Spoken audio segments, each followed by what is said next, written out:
pensou em adotar uma criança?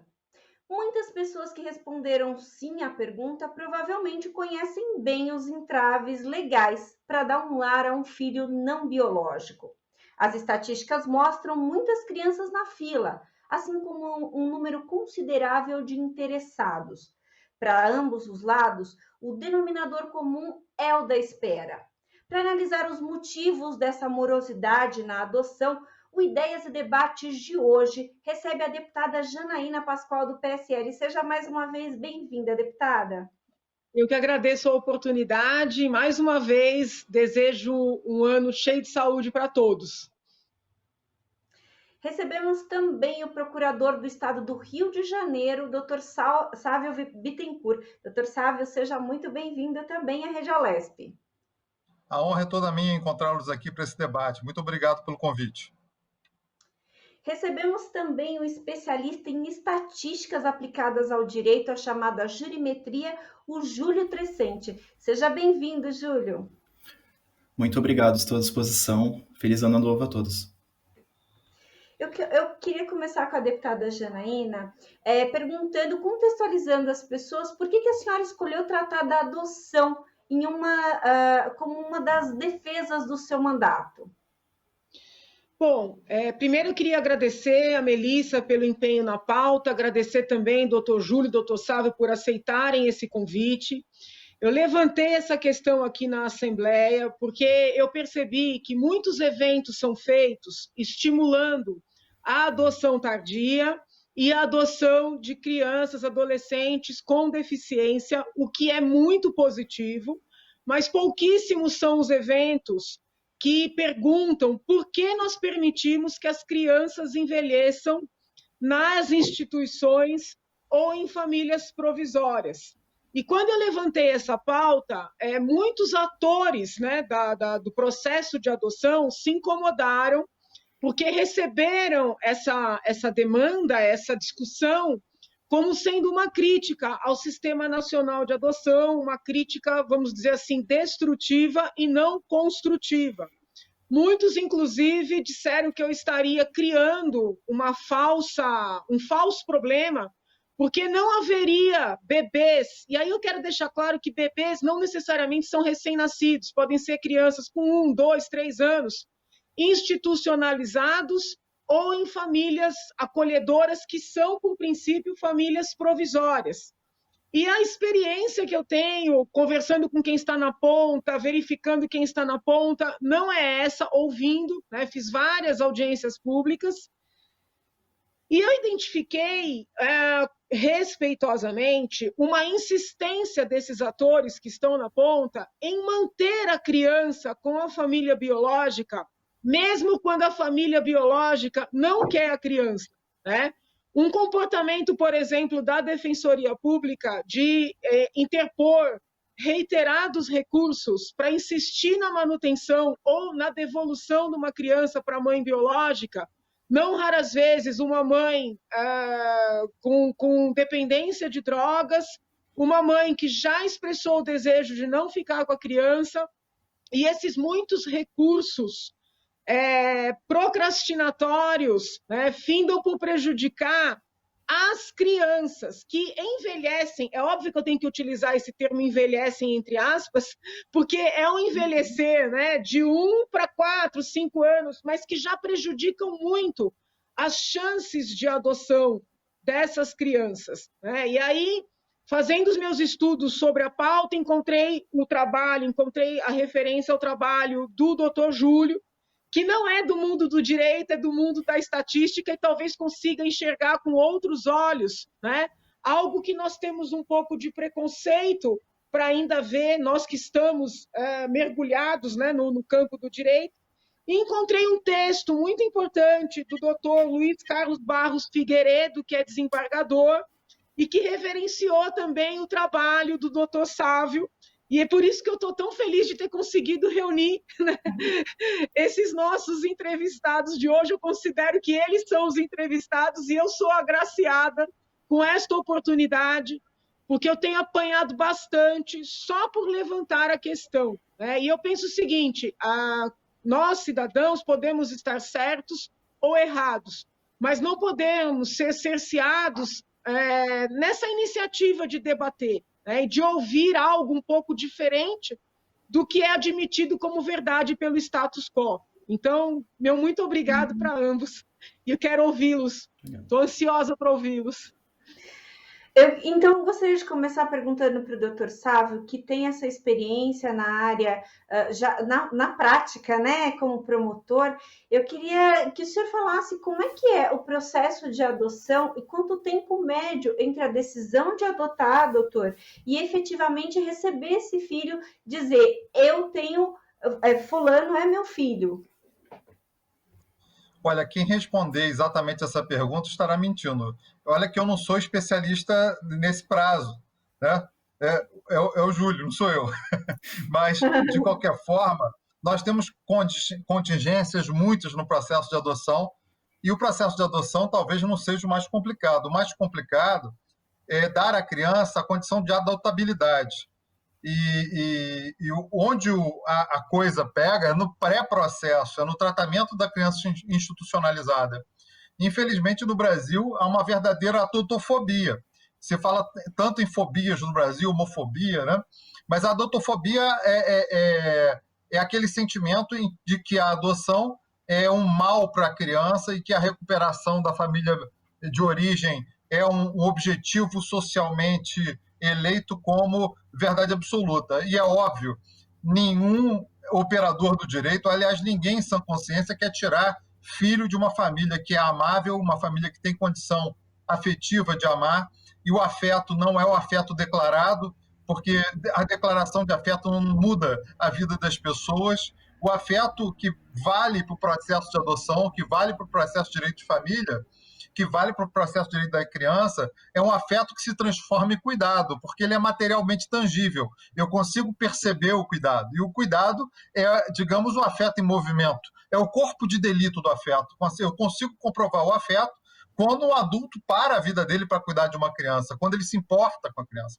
Então, o que nós estamos procurando aqui são soluções de afeto para a criança e não soluções biológicas para a criança, para que nós não tenhamos o desprazer de voltar ao direito pré-nazismo, né? Em que nós teríamos aí uma forte vinculação consanguínea como quase eugenista. Então, nós não estamos tratando disso. Nós estamos tratando de seres de afeto que somos nós, seres humanos.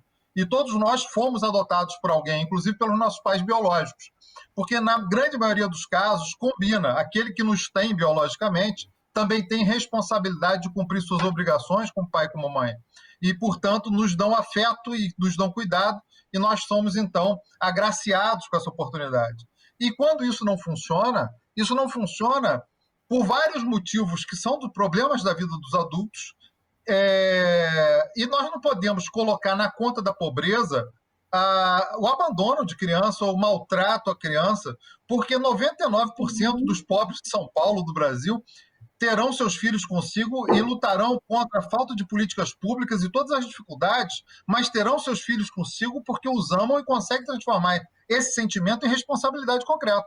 Agora, para uma porcentagem infinitamente pequena de pessoas que não têm essa condição, nós criamos inúmeras teorias para a manutenção dessa criança na família biológica, como se adotar fosse um Robin Hood, né?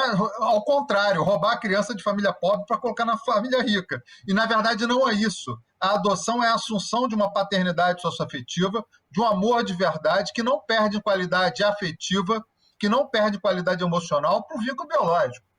Então, portanto, nós temos que ter, em relação à criança institucionalizada, em relação à família que maltrata, a família que se vicia sexualmente ou que permite a serviço sexual, a família que agride, a família que demonstra essa incapacidade de assumir as suas responsabilidades parentais, de assumir o seu poder familiar, nós temos que encontrar soluções que privilegiam o principal sujeito de direito dessas relações, que é a criança.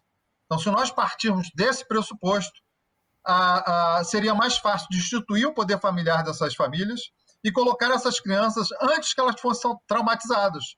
Mas nós fazemos uma conta muito covarde, deputado.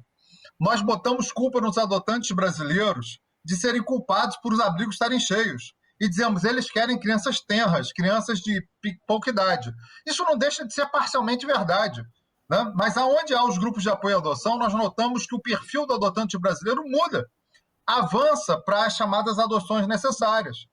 Mas nós não temos direito, em função disso, de traumatizar as crianças com uma institucionalização alongada que é comprovada por toda a bibliografia de psicologia como um crime cometido contra a criança, contra a sua segurança emocional, contra a sua evolução, contra a sua saúde mental e física, independentemente da qualidade do abrigo que a receba, da instituição que a receba.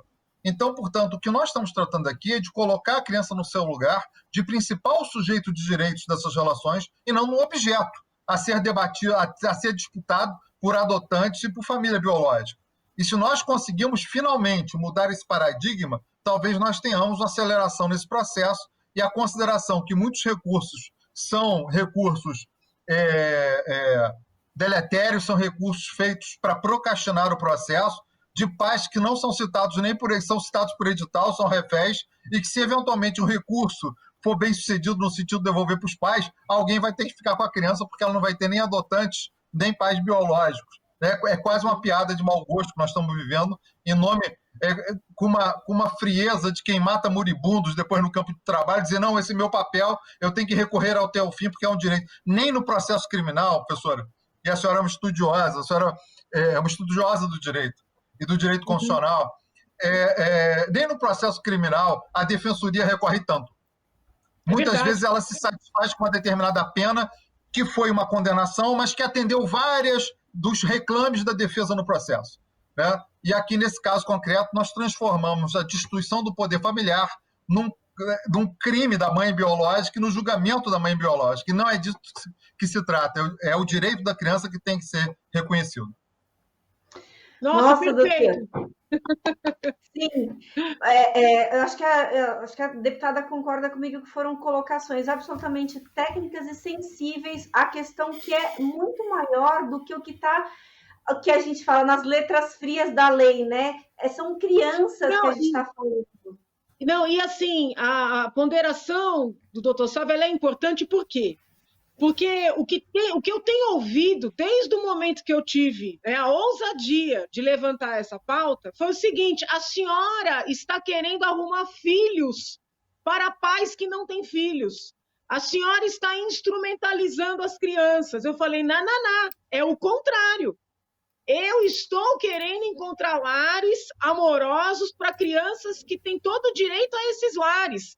Então, existe uma distorção, né, da ideia do melhor interesse das crianças, né? Por isso que eu agradeço essa manifestação tão clara que traz o doutor Sávio, porque isso desmistifica um discurso politicamente correto que é muito difícil de enfrentar, porque eles são muito hábeis, né, ao manipular essas terminologias. Então, é por isso que é muito importante esse depoimento. Mas não quero roubar o espaço dos nossos entrevistados.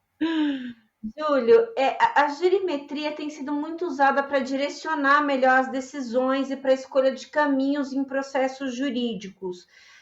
Mas tratando especificamente dos casos de adoção, quais foram as análises que o seu estudo mostrou? A gerimetria apontou para a existência de entraves legais para agilizar o andamento desses processos? A gente pode lembrar aqui que o seu estudo não é tão recente, mas ele é muito contundente. Ele mostra muito bem essa história da adoção aqui no Brasil. Fala um pouco para a gente, por favor. Legal, obrigado. Bom, eu faço parte da Associação Brasileira de Jurimetria, que ela é uma entidade sem fins lucrativos que faz pesquisas na área do direito, justamente para promover melhores políticas públicas e administração dos tribunais. E essa é uma pesquisa que ela foi contratada lá, como você bem colocou, em 2012 pelo Conselho Nacional de Justiça, através de um edital de pesquisa, e a ABJ fez parte dela. E o nosso principal foco foi investigar os gargalos no sistema de adoção que poderiam ser solucionados eventualmente com soluções mais simples ou que pudessem ser, pelo menos, identificadas.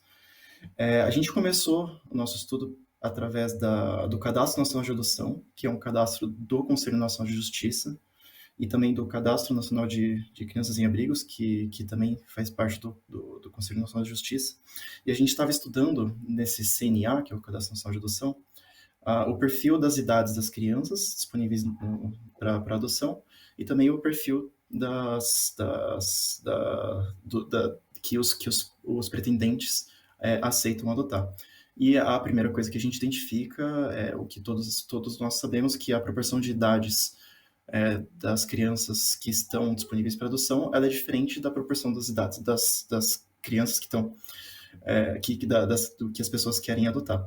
No entanto, eu acho que o que é mais importante desse primeiro levantamento foi que a gente identificou que não só as crianças que estavam disponíveis para adoção, elas tinham idades avançadas, como elas já chegavam no cadastro com idades avançadas, no que a gente chama de zona de inadotabilidade, que é uma zona que é muito difícil de conseguir, da criança conseguir ser adotada.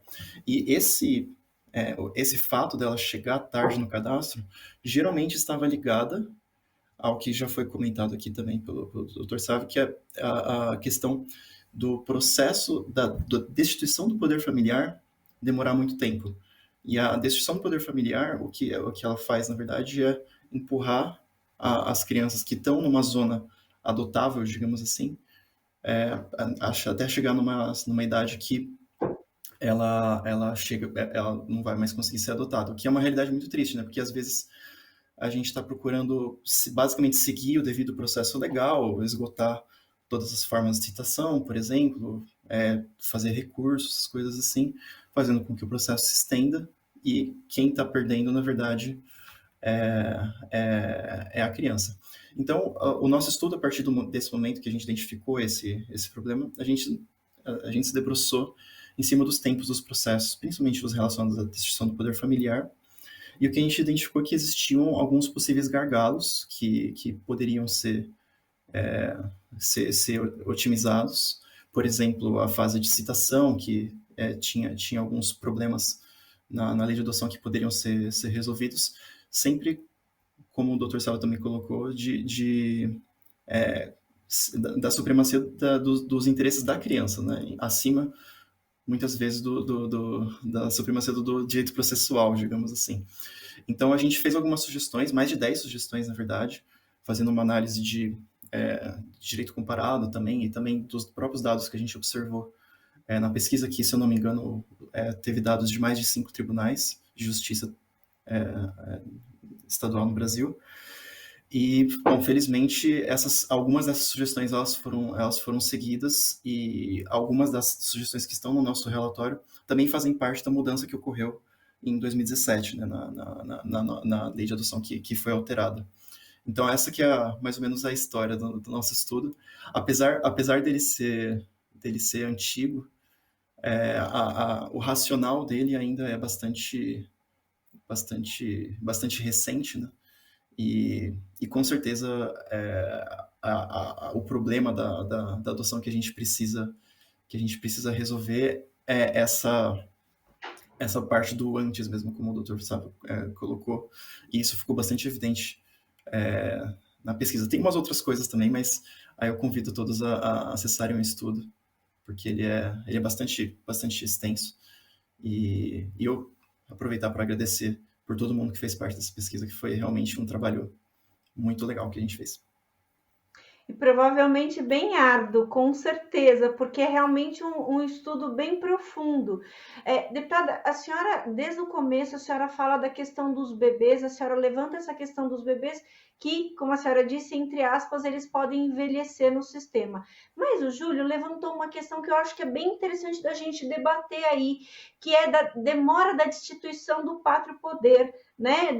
E aí, assim, também é uma outra questão muito delicada aí, o que pode colocar as crianças no sistema de uma maneira tardia, ou seja, essa criança ela poderia já ter agilizado o processo até psicologicamente, mas ela acaba demorando ou para entrar no sistema ou para sair do sistema. E aí eu queria saber se a senhora acha que esse regramento tem que ser alterado de alguma forma para melhorar para os pais e para as crianças. Então, eu acho que é justamente isso que eu estou falando desde o princípio. Nos eventos que eu organizei, eu dizia para os participantes, os bebês estão envelhecendo nas instituições. E a resposta que eu recebia era: a senhora está errada, não tem bebês para serem adotados, porque os bebês que chegam são imediatamente adotados. O que essas pessoas queriam dizer com isso? Bebês disponíveis para adoção. Só que esses bebês estão nos abrigos, esperando um processo que não termina, né, de destituição, para que eles fiquem disponíveis para adoção. Então, talvez seja isso que eu esteja tentando explicar e as pessoas não queiram compreender. Os bebês estão institucionalizados, as crianças pequenininhas, ou como o Júlio diz, as adotáveis, né, mais facilmente adotáveis, estão institucionalizadas, aguardando um processo sabidamente, desculpa usar essa expressão aqui, inútil, porque briga-se para devolver uma criança que está institucionalizada para uma família que ou não tem a menor condição ou não quer. E quando essa criança finalmente é liberada para adoção, ela já está numa idade em que a dificuldade é muito grande, ela perdeu a chance. E como disse bem o doutor Sávio, aí a saída dos intelectuais, né, dos formadores de opinião, os especialistas, é dizer que a população é insensível, que as famílias que estão na fila para adotar são insensíveis, porque não querem adotar crianças, adolescentes com 14, 15 anos. Só que é difícil, gente. Então, assim, são pessoas que não adotam adolescentes, que querem apontar o dedo na cara do outro, que quer muitas vezes adotar irmãozinhos, né? E tem uma dificuldade imensa. Eu ouvi um advogado, num dos eventos que eu organizei, uma audiência pública, que queria adotar 3 irmãos, de idades diferentes, um já com 6 anos. Esse advogado lutou 7 anos para conseguir adotar seus filhos. Um advogado tem condições de fazer isso. Que família pode contratar um serviço de um outro profissional para poder tocar um processo desse? Então, é um tema muito complexo. Mais do que mudar a lei, eu entendo que tem que mudar a mentalidade, tá? A minha leitura da legislação toda, aplicável à adoção, o Estatuto da Criança e do Adolescente, com as suas modificações, é de que já hoje seria possível modificar a forma de aplicar esse processo. Por exemplo, verificando aqueles casos em que é evidente que não tem como deixar a criança com a família biológica, e já deixar essa criança na guarda provisória de uma família que está na fila para adoção. Porque com isso, quando a destituição efetivamente ocorrer, o bebê já está no seio da família que vai ficar com ele definitivamente. Ele já criou os vínculos, ele já amadureceu. E hoje está se criando uma convicção, e gostaria até de ouvir os nossos entrevistadores nesse sentido, de que o melhor dos mundos para a criança é colocar nas famílias acolhedoras, que são, por princípio, provisórias. Eu não tenho nada contra os programas de família acolhedora, só que eles estão praticamente se substituindo, ou pelo menos atrasando significativamente o processo de adoção. Então, me parece muito mais uma questão de mudança de mentalidade do que de mudança de legislação. Não sei se o doutor Sávio concorda, não sei, gostaria de ouvi-lo. Doutor, o senhor pode responder, doutor? Bom, vamos por partes. Primeiro, não é o problema de duração só da destituição do poder familiar, é o problema do início do processo. A fase pré-processual, que é aquela parte que a criança institucionalizada, ela se faz um plano de acompanhamento da institucionalização. Eles chamam de PIA. Enfim, e ali são feitas várias tentativas de reintegração. Para essas tentativas de reintegração não tem estatística. Quantas vezes esse abandono se protrai no tempo? Quantas vezes a criança é devolvida para uma família biológica por ser biológica e por prometer que vai se aprumar, etc. E aquela expectativa é cumprida se fazendo test drive com a criança. E depois a criança retorna ao abrigo. Eu tive a oportunidade, no final da minha carreira como promotor, hoje eu sou procurador de justiça, e no Rio de Janeiro há procuradorias de justiça especializadas em infância no segundo grau, com procuradores, que são nada mais do que promotores experientes de cabelo branco, e que tratam exclusivamente desses assuntos, adoção e direito da infância. O que é, assim, é muito interessante ter uma pessoa que só trata desse assunto em segunda instância, junto aos desembargadores que estão tratando de milhões de assuntos e que não tem tempo para se especializar ou para tomar conta de um processo específico. E o procurador de justiça tem a capacidade de fazer defesas e fazer sustentações que são esclarecedoras para o que os julgadores possam julgar. Mas, enfim, o problema é começar o processo. Quando que se propõe a destituição do poder familiar? Depois em que já foram feitas algumas tentativas, o Fábio falou em esgotamento das tentativas de reintegração familiar, que hoje coincide com o esgotamento de possibilidade de qualquer família para criança. Então, o que acontece é que essa ideologia do biologismo, ela se escuda num discurso socialmente adequado, mas, na verdade, é biologismo puro. Quer dizer, aquela família tem direito àquela criança porque o seio natural dela é ali e uma outra solução é artificial, o que é, na verdade, uma inverdade histórica, porque a adoção esteve presente desde o Código de Hammurabi. Quer dizer, havia adoção 3.000 anos antes de Cristo. Então, quer dizer, nós estamos falando de algo que é comum da nossa sociedade.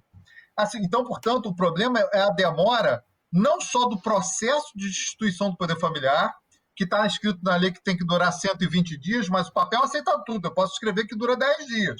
Mas eu tenho os prazos processuais de citação por edital, eu tenho as complicações da Defensoria Pública pedindo para oficiar a Casa Bahia para saber se a pessoa tem crediário lá, para saber o endereço dela.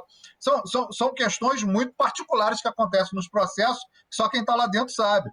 Então, é difícil que ele dure os 120 dias. Mas antes do início dele, ou seja, na hora que o Ministério Público ou outro legitimado, mas geralmente o Ministério Público vai propor a ação de instituição do poder familiar, as tentativas de esgotamento da manutenção na criança na família passaram por cuidados com a sua família, por encaminhamentos a órgão, de recuperação de drogados, de recuperação de alcoolismo, etc., enquanto a criança pode esperar. Ou seja, a criança é uma coisa que foi apropriada por sua família biológica. Isso foi criado uma ideologia para tratar disso.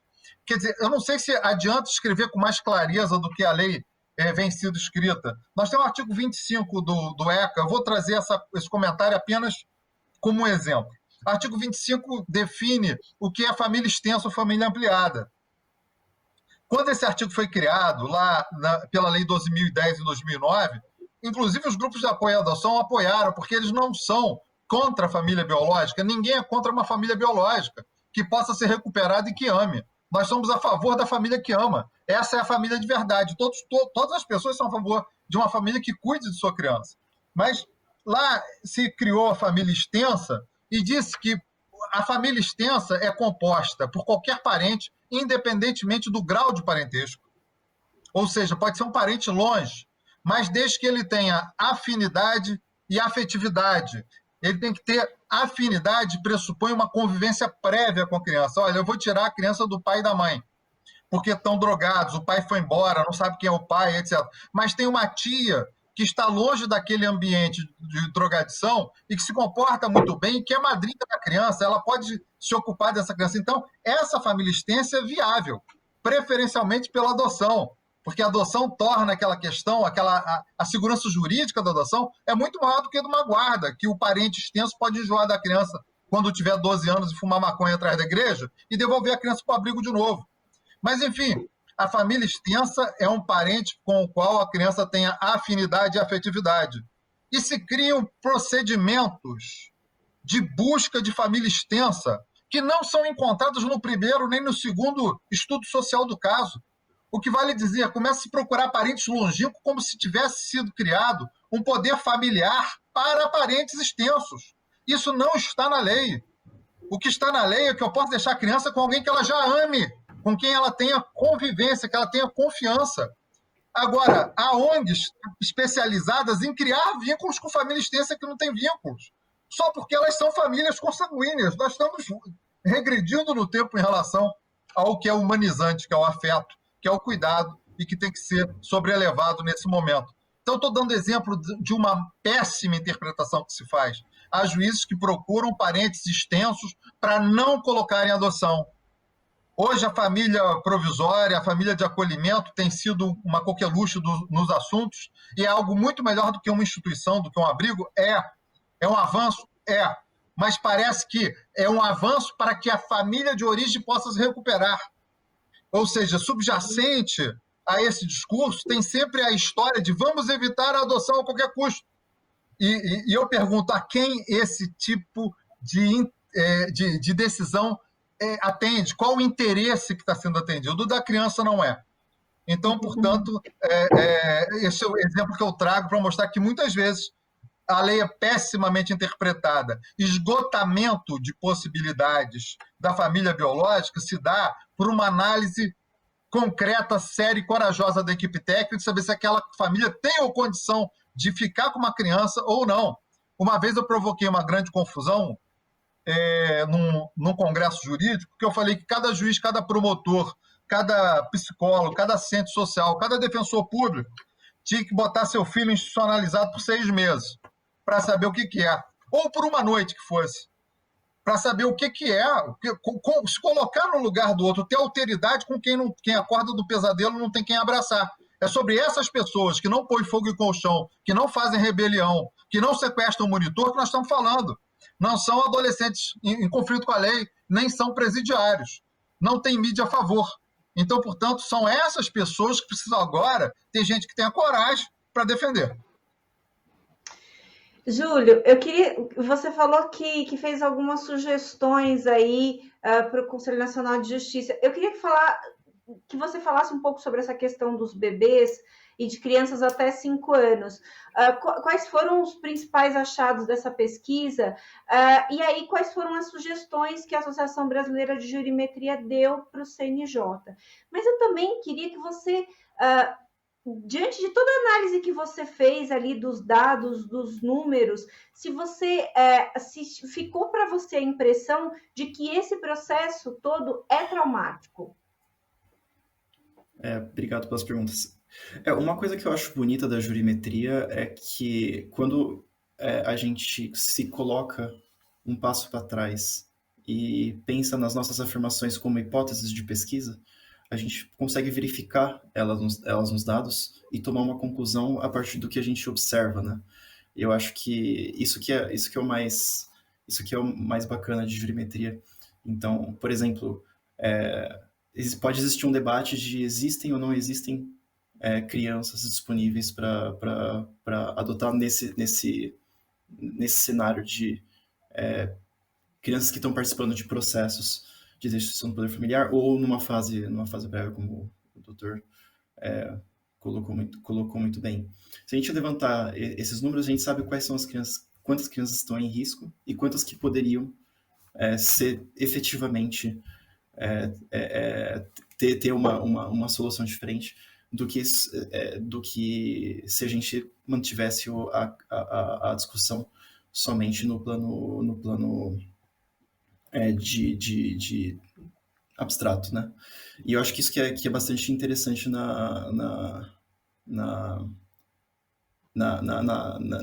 que a jurimetria propõe.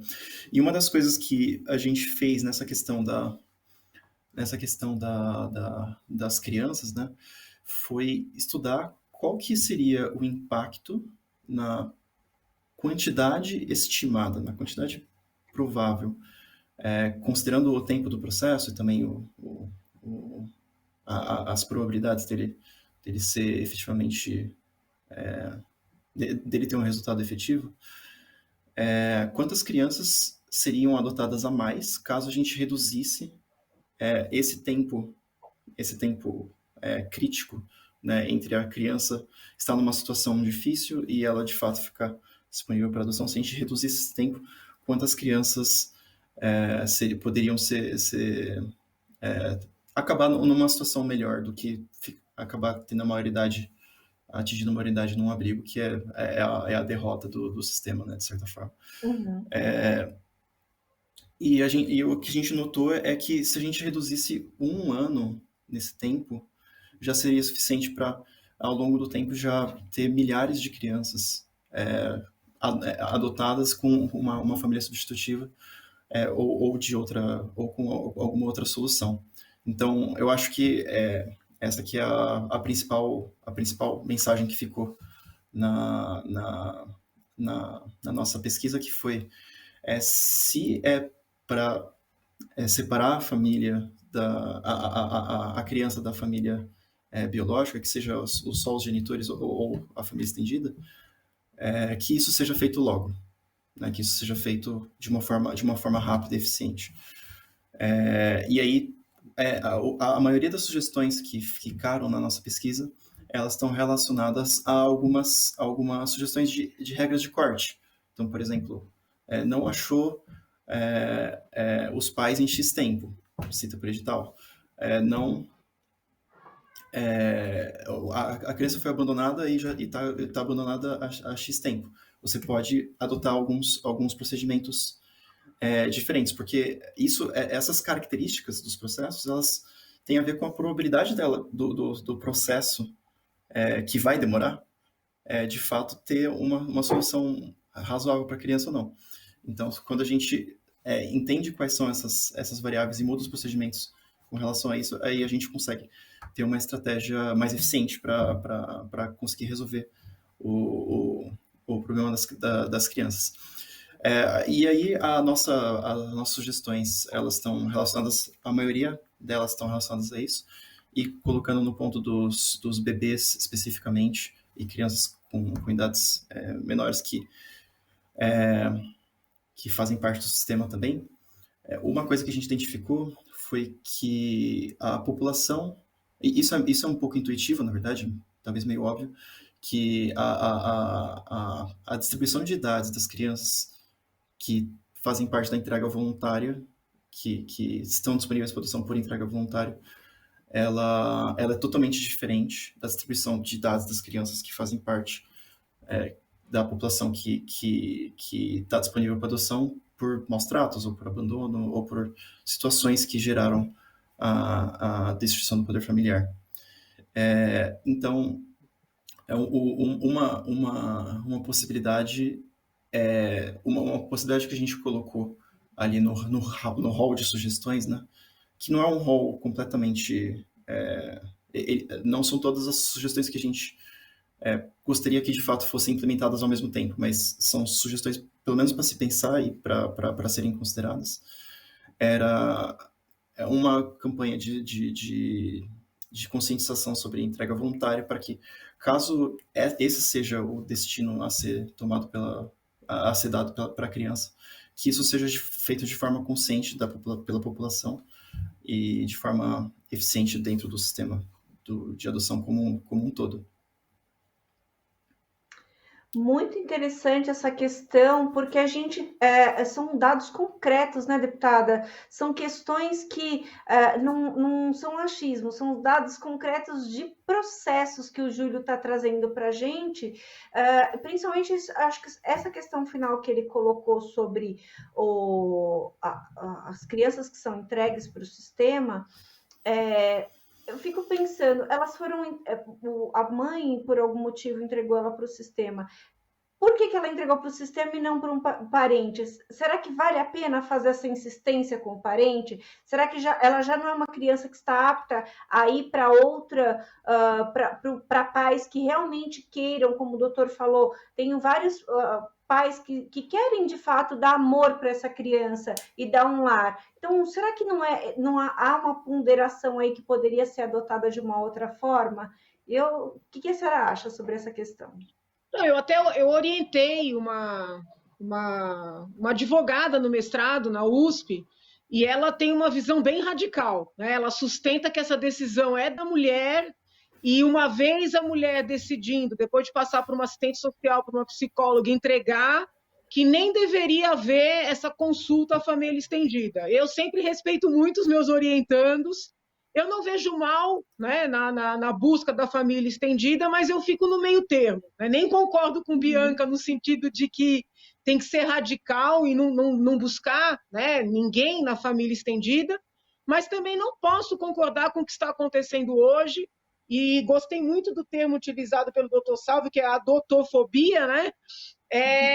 No sentido de insistir numa situação que é flagrantemente, né, inviável. Então, a colaboração dos dois entrevistados de hoje ela é muito preciosa, né, porque é um profissional da área do direito, vamos dizer assim, típico, né, um procurador de justiça com larga experiência que está nos dizendo que existe uma ideologização do biológico, né, que é algo muito ruim em todos os aspectos, sem nenhum demérito às famílias biológicas, mas esse endeusamento do biológico é algo ruim.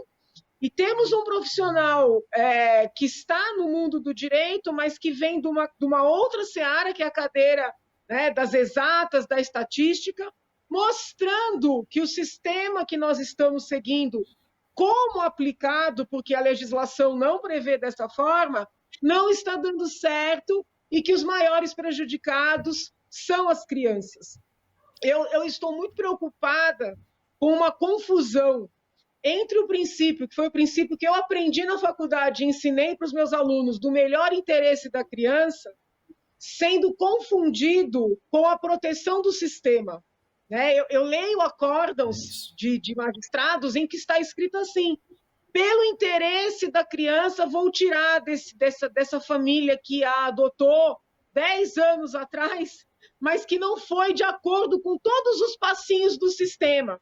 Então, retira do seio de uma família, né, adotiva uma criança amada, porque não houve uma citação lá atrás de uma mãe que quis entregar essa criança para essa família. Então, assim, estão, de alguma maneira, elevando o sistema frio, né, como o maior interesse no processo de adoção. Então, são várias questões que estão chamando a minha atenção. Eu sei que esse é um problema novo, talvez precisássemos... estou introduzindo uma questão nova no nosso debate, talvez precisássemos de um outro programa para poder aprofundar. Um outro ponto que está me intrigando, não sei se apareceu na experiência dos nossos colegas deste debate, mas um desincentivo às famílias adotantes visitarem as instituições. Nesses cursinhos de formação, aquele casal que está querendo adotar, ele é orientado a jamais visitar uma instituição. Ele tem que esperar o telefone tocar e a criança que vai ser atribuída a ele é a que ele tem que aceitar como filho. É como se a busca ativa, né, fosse um mal em si. Vejam que eu não estou dizendo que os casais, os pretendentes, casais ou não, que queiram adotar, não estou dizendo que não tenham que passar por todo o processo para habilitação, não é isso. Mas essa proibição de visitar as instituições é também uma proibição da busca ativa. E nessas visitas que antes eram permitidas e agora estão, pelo menos assim, os casos que chegaram até mim e pelo que eu estou levantando, quase que proibidas, essas visitas eram também um meio dessas famílias encontrarem, né, talvez até crianças fora do perfil que elas no primeiro momento gostariam, e se apaixonarem por essas crianças, até crianças mais maduras, crianças com deficiência.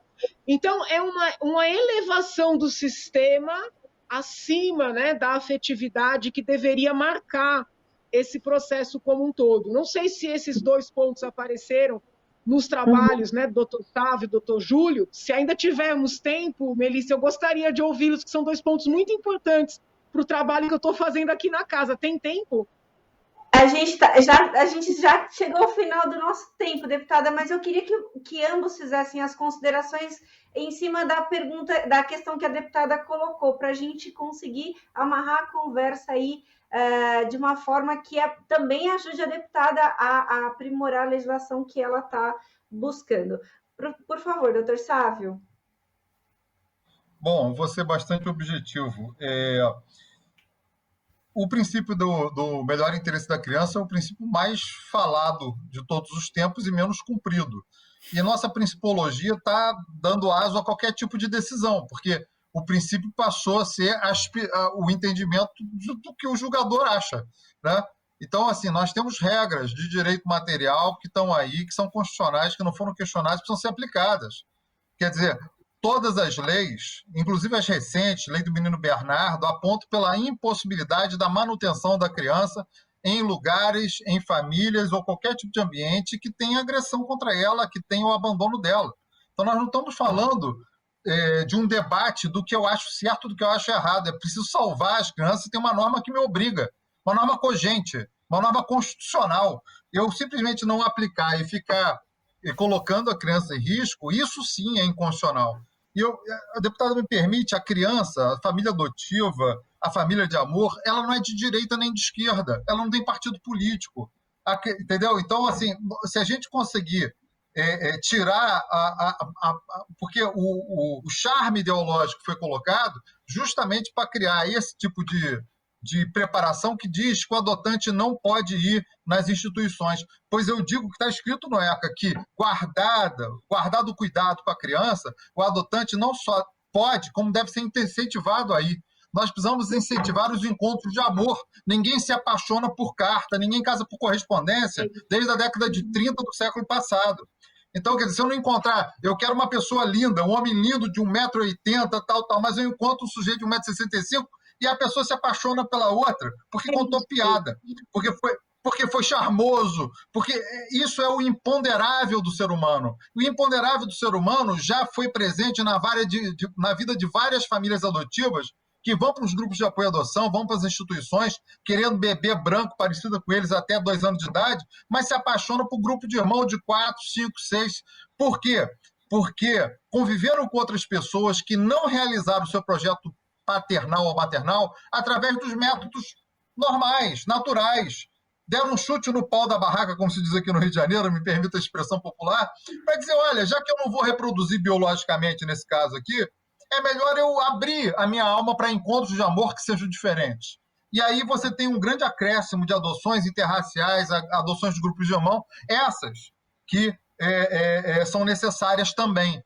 Então, portanto, eu acho que, para encerrar, agradecer muito a oportunidade de estar aqui, dizer que foi um prazer, estarei sempre disponível, estou disponível nas redes sociais, meu nome é Sávio Bittencourt, é fácil me encontrar para esse debate, e quero dizer que é importantíssimo nós, nesse século, darmos à criança a prioridade que a Constituição está mandando desde 1988.